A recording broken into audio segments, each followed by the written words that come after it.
दोस्तों आपने इंडिया का एक कॉन्सेप्ट सुना होगा।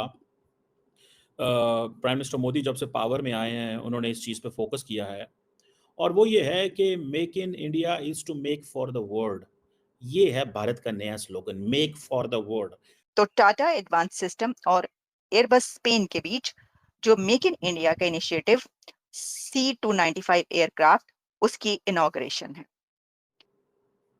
मेक इन इंडिया इनिशिएटिव जिसे कहते हैं, जिससे मैन्युफैक्चरिंग जो है वो इंडिया की कहाँ पे कहाँ जा रही है, because they have taken an initiative.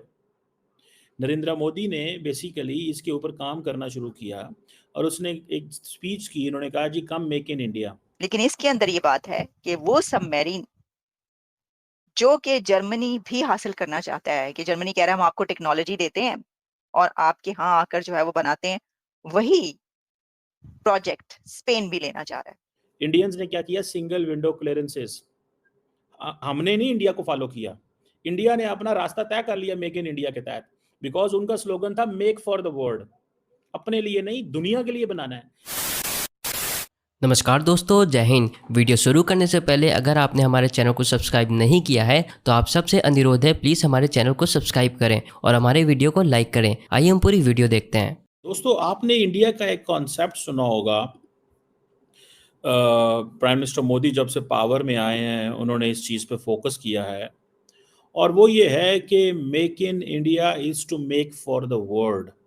ये है भारत का नया slogan, make for the world. Check at the confidence the Indian government enjoys in this slogan. मैं तो इसको ऐसे कॉन्फिडेंस जब देखता हूँ ना, ठीक है, कि अब इंडिया ने जो काम करना शुरू किया कि हमने असल में देखें, इंडिया स्टार्टेड कि जी हमें मेक इन इंडिया तो है ही है, but we are making for the world. और इंडिया सारे का सारा किस पे बैंक कर रहा है, ऑन इंडियाज यूथ। अब बहुत सारे लोगों को नहीं पता ये मेक इन इंडिया इनिशिएटिव क्या है। मेक इन इंडिया इनिशिएटिव जिसे कहते हैं, जिससे मैन्युफैक्चरिंग जो है वो इंडिया की कहाँ पे कहाँ जा रही है, because they have taken an initiative. Narendra Modi ने बेसिकली इसके ऊपर काम करना शुरू किया और उसने एक स्पीच की, उन्होंने कहा जी कम मेक इन इंडिया। और ये था टू रिवाइव मैन्युफैक्चरिंग सेक्टर। आज जर्मन्स, अमेरिकन्स, फ्रेंच, सारे के सारे इजरायली इंडिया में आके इन्वेस्टमेंट कर रहे हैं, बिकॉज अभी for example make for the world, वो कहते हैं जी कि हम तो अपनी जो we call ourselves as the vaccine capital of the world. India is basically a country, is a total capital of the world in terms of इस चीज के अंदर। ठीक है जी। अब देखें कि और उसमें फिर ये किया, सबसे पहले उन्होंने क्या किया, सिंगल विंडो क्लियरेंस जो हम नहीं कर सके। आपको पता है सऊदी पिटते रह गए पाकिस्तान के अंदर और कहते ने ਤੁਹਾਡੀ ब्यूरोक्रेसी बड़ी झूठी है, चोर है, खाती है, हमें कुछ करने नहीं देती। इंडियंस ने क्या किया, सिंगल विंडो क्लियरेंसेस। हमने नहीं इंडिया को फॉलो किया, इंडिया ने अपना रास्ता तय कर लिया मेक इन इंडिया के तहत, बिकॉज उनका स्लोगन था मेक फॉर द वर्ल्ड। अपने लिए नहीं, दुनिया के लिए बनाना है। इतनी बड़ी आबादी, इतनी आवाम, इतना ह्यूमन रिसोर्स, ये इतना ह्यूमन रिसोर्स है जो दुनिया के कैपिटल्स में जाके मसले क्रिएट हल कर रहा है, और इंडिया उन लोगों को क्यों इस्तेमाल नहीं कर पा रहा? दैट्स व्हाट हम क्यों अपने कैपिटल इस्तेमाल नहीं कर पाए, हम अपना ह्यूमन कैपिटल क्यों नहीं इस्तेमाल कर पाए? सो हमने प्रोसीजर्स बढ़ा दिए, इंडिया ने प्रोसीजर्स बंद कर दिए, रेड टेपिज्म खत्म कर दी।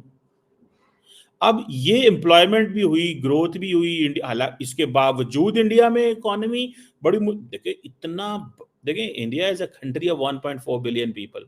डिस्पाइट द फैक्ट इतनी बड़ी इकोनॉमी है, 800 मिलियन लोगों को इंडिया खुद रोटी देता है, आटा देता है।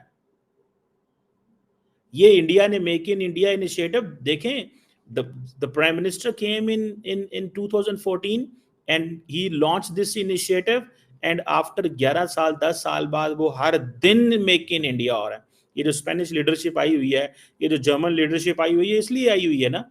आज स्पेन यही तो कर रहा है कि मैन्युफैक्चर करो इंडिया के अंदर।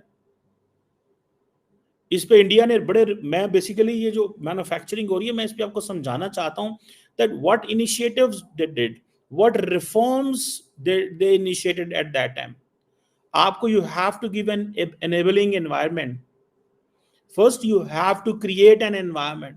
हम अक्सर नहीं कहते that these there should be an exclusive economic zone जहाँ पे फैक्ट्रियां लगें, बिजली हो, खाना हो, होटल हो, हर चीज़ अंदर हो, लोगों की रहायशें हो, हर बंदा अंदर आए और रहे। जैसे इंडिया के अंदर फॉक्सकॉन ने आके किया कि जहाँ पे एप्पल की सारी मैन्युफैक्चरिंग करनी थी वो पूरे सिटीज़ डेवलप कर लिए, ख़वातीन लड़के लड़की अंदर ही रहते हैं, होटल्स में, हॉस्टल्स में, उनको अंदर माहौल दे दिया, वो बाहर जाते ही नहीं, उनके अंदर पूरे सिटी क्रिएट कर दिए। सो उन्होंने रिफॉर्म्स की, इनिशिएटिव्स लिए, मैन्युफैक्चरिंग के लिए, स्टार्टअप्स लिए। इंडिया जो है वो एक फास्टेस्ट तेज तरीन इकोनॉमी बना है ग्लोबली। तेज तरीन इंडिया का जो ग्रोथ 7% पे जा रहा है, और वो कहते हैं कि जी हम तो वो जैसे कहते हैं ना कि make in India, digital India, smart cities बनाएंगे, इंडिया के अंदर skill they. That is what a leadership. फिर पाकिस्तानी सच्चे हैं लीडरशिप हमारी, वो सच्चे किस चक्कर में हैं?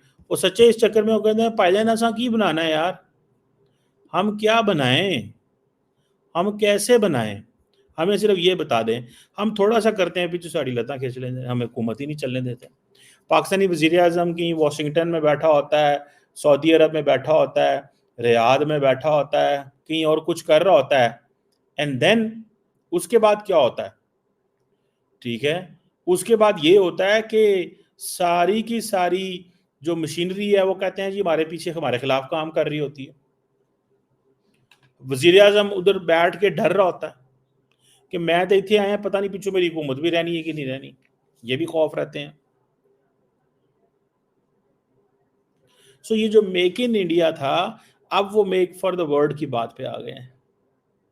इंडिया वो कहते हैं हमने ग्लोबल वर्क स्पेस बनाना है, इसको दुनिया की एक फैक्ट्री बनानी है। यार उन्होंने देखिए चाइना को हमने तो सीखा ही नहीं है ना, सीख लिया इंडियंस ने, हम नहीं सीख सके। हम क्यों नहीं सीख सके वो चीज़ चाइना से जो इंडियन सीख गए हैं? सीरियस नेशन है इंडिया ना। मैं आपको क्यों अगले दिन कह रहा था कि जर्मनी सीरियस नेशन है, इंडिया सीरियस नेशन है। They mean business, business means business. आप सबको वेलकम। इस वक्त एक बड़ी खबर हम आपको ये पहुंचा रहे हैं कि आप जानते हैं कि जर्मन चांसलर ओलाफ शोल्स जो कि इंडिया के ट्रिप पर थे, और इंडिया में आने पर उन्होंने 27 से ज़्यादा एग्रीमेंट्स किए हैं। और सबसे बड़ी एक खबर जो इस वक्त सामने आ रही है वो ये है कि जर्मनी ने इंडियन यूथ के लिए अपने दरवाजे खोल दिए हैं। जर्मनी ने इंडिया की यूथ को कहा है कि वो जर्मनी जाए और वहाँ पर रहकर काम करें। 90,000 वीज़ास एनुअली अनाउंस किए गए हैं जर्मनी की तरफ से इंडियन यूथ के लिए। आपको वीडियो कैसा लगा और आप इसके बारे में क्या कहना चाहते हैं, आप नीचे कमेंट करके हमें बताएं। आज के लिए इतना ही। जय